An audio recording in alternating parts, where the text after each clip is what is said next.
Subscribe to our YouTube channel and press the bell icon to get the latest updates. We'll talk about two things today in Cut the Clutter, but before that, an important message for you. I see all your responses and I get lots of them. I'm not able to reply to all of them. My apologies, but I see all of them and take them seriously. So, one of the things I see very often, in fact, almost every day by many of you, is a demand that we start publishing Cut the Clutter earlier than we usually do. Now, I'm a bit of a late Latif, so if it gets delayed, that's my fault, but I will now try and bring it to you as close to 9 p.m. as possible, definitely before 10, and we'll keep improving as we go ahead. So this will be 15 or 20 minutes of, if I may say so, the best prime time for you. And you know what? You can even watch it on your Android TV. Just switch to YouTube on your Android TV and you can watch it on your TV screens. You don't even have to go to your phone or your other devices. That out of the way, two important things today. One, both are COVID related. One is entirely in India. The second point that we discuss, first is international, it concerns India, but basically it's the story of how the China-America tension over coronavirus is now becoming a full-fledged Cold War. And how has that happened? What are the new developments? The biggest new development is a new report has leaked in America. So Politico.com, which is America's foremost platform now of government and political news, they came out with a detailed report on a leaked report of Department of Homeland Security, which is a little bit like Internal Security Department in India. It's a bit like a big intelligence bureau report would leak, but a formal report signed and all that. So what does this report say? Essentially what this report says is that China knew in January, early enough in January that they were heading for a big epidemic of coronavirus, that this was a bigger problem than the world had understood by that time or that they had warned the world about. So what did they do? While they kept quiet about it, they started collecting all the materials that were going to be needed by their hospital and health systems. So all the things that the world is fighting about now, PPEs, that is personal protection equipment, gloves, masks, even thermometers, all that the Chinese had begun to stock up.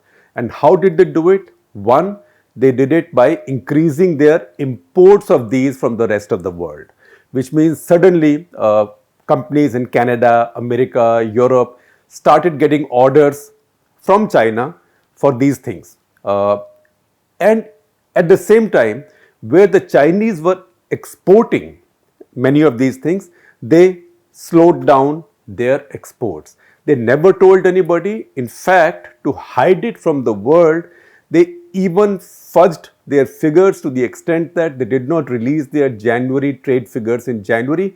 They combined the January, February trade figures, both came out together. That is what the report says. You can presume that it's correct or not, that's up to you, but that's what the report says. That they deliberately combined Jan with Feb, so the world will not know early enough what was going on. And by the time the world found out, the world had already been hit by coronavirus. It had become a true pandemic.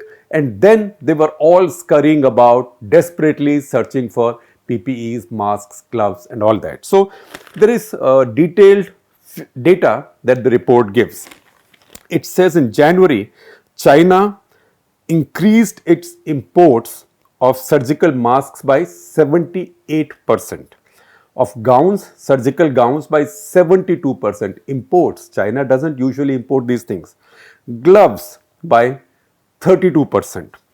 And what did the Chinese do with the exports of the same materials? Masks came down by 48%, gowns came down by 71%, gloves came down by 48%, ventilators came down by 45%, incubator kits by 56%, thermometers by 53%, and even cotton balls and swabs by 58%.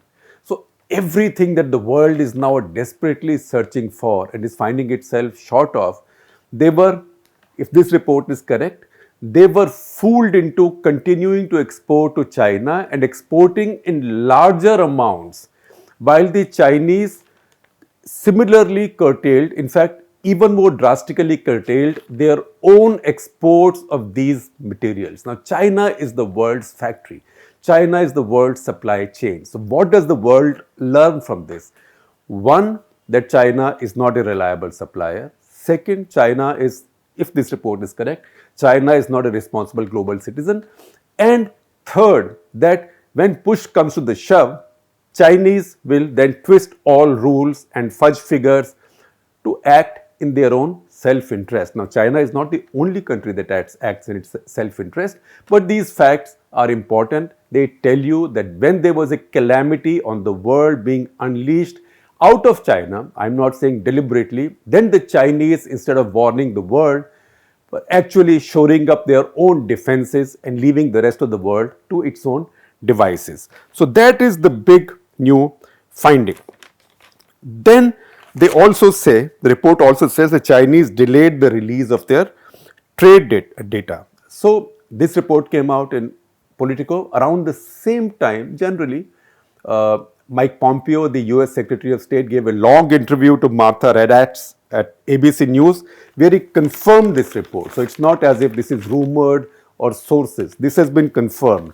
And there are a couple of things that I will quote to you from what he said in that interview. It's a long quotation, so bear with me, but it's best that I say it precisely instead of paraphrasing. He said, that is Mike Pompeo saying, we can confirm that the Chinese Communist Party did all that it could to make sure the world did not learn in a timely fashion about what was taking place. There is a lot of evidence of that. Some of it you can see in public, right? Pompeo speaking.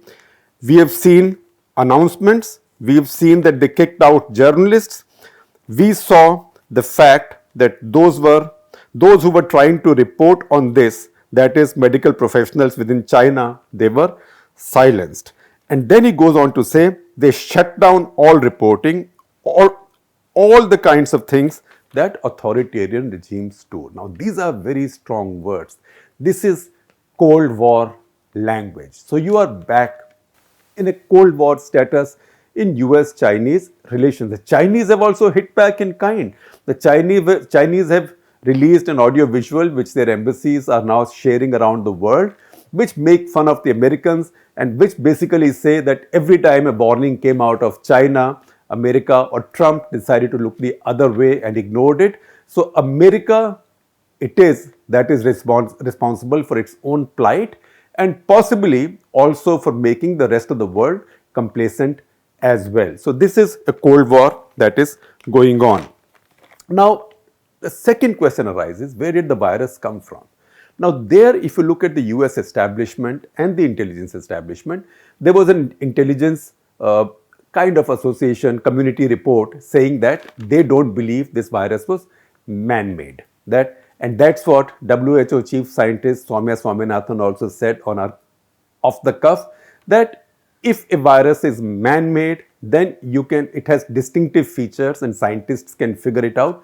This virus is not man-made, it's a zoonotic virus. It's jumped from an animal, most likely a bat, into human beings. And we don't know whether directly or through something else like maybe pangolin. We don't know. But at the same time, while the virus may be zoonotic, it could have still jumped from a lab which had lax security, maybe sabotage. This is all hypothetical. So, Secretary of State Pompeo in another interview actually got caught. He did one interview on ABC, one on Fox News. So, there he got a little bit caught and confused on the question of what is man-made and what has come out of a lab. But he still does indicate very strongly that this came out of a lab. And he says, these are very strong words. He said, I think they made a horrible mistake and don't want to admit it. Basically indicating that this escaped from their lab. And then he goes on to say, the Chinese have a history of infecting the world. Very strong words. The Chinese have a history of infecting the world. They have a history of running substandard laboratories. What that indicates is that this escaped from a lab. It's not the first time that we've had a world exposed to viruses as a result of failures in a Chinese lab. Again, he's rubbing it in. And then he says the Chinese also are now blocking the world's best scientists, the Western scientists, from researching what happened, what is happening, more details of the virus. And he says this is unacceptable during an ongoing threat or an ongoing pandemic. So that's where you stand. You've already seen that Macron has spoken about this in his interview with Financial Times. We had earlier mentioned to you how Dominic Raab, the UK Foreign Secretary, had also spoken about it. So now there is a global pushback building against China, you like it or not. And China has very few friends right now. I mean, there are friends who have no choice, Pakistan, North Korea. But the rest of the world is very suspicious now, and I think the Chinese will also, let us see, the Chinese are also a superpower, at least a deputy superpower. So they will also respond to this. Let us see what are the various things they do to counter this and to also keep their global goodwill. But there will be a challenge, and I think the Chinese will now struggle going ahead with their big, grandiose initiatives like BRI, Belt and Road Initiative, and many others that will involve a lot of countries, because there is a lot of suspicion now in African countries as well. So that's the one big development. Second, just COVID numbers in India. We'll have seen overall COVID numbers go up a little bit more than usual in the last few days. Today, in fact, it's more than 2,500. Now, one thing that's happened, there are two ways, as we keep telling you. One, you can look at percentages, or you can look at absolutes. So when you look at percentages, remember absolutes. At the same time, there are linear graphs and there are logarithmic graphs. Sorry, last time when I said logarithmic, slip of the tongue, I said algorithmic. That's because in digital life, we are all governed by algorithms. So you have to see the linear graph and logarithmic graph. So if you see today, India's overall numbers are going up. They have gone up by a large number. But India's test positivity rate, that is where you come to percentages. So overall numbers are absolutes. Test positivity rate is percentages. So by April 15th, India's test positivity rate was 4.7. That means 4.7 out of every 100 tested were proven positive. Today that rate is 3.8. So while absolute numbers are going up, percentages of those found infected have come down substantially. 4.7 to 3.8 is almost like a 25% decline. Once again, remember the absolutes and percentages. Now, why are the numbers going up? Of course, it's disappointing that numbers are not coming down. But the fact is that India is testing a lot more. On 5th of March, it wasn't that far back, just 2 months back, 5th of March, India tested how many people? 500 people, not 1,000, 500 people. Now India is testing 75,000 a day. So maybe you were getting 5% then, or 4% or 6% of 500. Now you are getting 3.5% or 3.8% at this point overall of 75,000. So keep all this in mind while looking at the figures. What is more important also is, when do your recoveries and your total cases intersect? Which means, what is the point at which the total number of recoveries become as much as the total number of cases? So let me explain. Today the total number of cases are more than 40,000. The total number of recoveries are about 11,700. So let's go back on the graph and see when were we 11,700 or 12,000. If you see that, then you go back to about April 15. if it's April 15, then you know that on April 15, that today you have as many people fully recovered as you had cases on April 15. So one graph will intersect the other on April 15. Once again, what that means is that recoveries are trailing overall cases by 19 days. Less is better. The closer that these two, or the higher the intersection point becomes, the less the gap between today and the date on which they intersect, the better for us. Now, having seen this, there's only one more thing I will tell you. Go back to Shamika Ravi's graphics again. Shamika Ravi is a professor at Brookings Institution, and you can see her graphic on the screen. Now, this is a graphic of various states, and when you look at the various states, you see, since we talked about test positivity rate, there is wide variation among the states. So the two states which are driving up India's overall numbers are also driving up India's overall test positivity rate.